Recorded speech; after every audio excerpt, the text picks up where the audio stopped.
Indonesia terancam kena sanksi FIFA setelah nolak Israel main. Penolakan ini bukan yang pertama. Dulu Indonesia juga pernah nolak Israel main, bahkan sampai disanksi guys. Tapi penolakan kali ini kayaknya jadi blunder yang paling merugikan.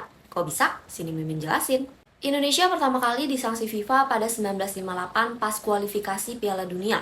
Saat itu Indonesia menolak untuk bertanding sama Israel karena pemerintah menganggap hal ini akan menyebabkan hilangnya dukungan negara Arab dalam merebut Papua Barat yang dikuasai Belanda di Sidang Umum PBB 1957. Berbeda sama sikap politik pemerintah, PSSI waktu itu justru melobi FIFA supaya gelar pertandingan di tempat netral. Tapi Israel menolak permintaan ini dan Indonesia pun dianggap gugur dari kualifikasi Piala Dunia dan didenda. Selang beberapa tahun, tepatnya pas 1962, Indonesia kembali disanksi guys. Saat itu Indonesia lagi jadi tuan rumah Asian Games keempat, dan hampir semua negara di Asia diundang, kecuali Israel dan Taiwan.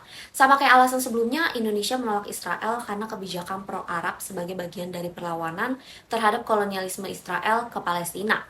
Terus Indonesia juga menolak Taiwan karena terlibat relasi erat sama Cina dan gak mengakui kedaulatan Taiwan. Tapi meskipun Asian Games 1962 sukses digelar, Indonesia tetap dianggap pelanggar aturan Komite Olimpiade Internasional atau IOC karena memasukkan politik ke dalam olahraga. Dampaknya keanggotaan Indonesia di IOC pun dicabut dan Indonesia dilarang main di Olimpiade 1964.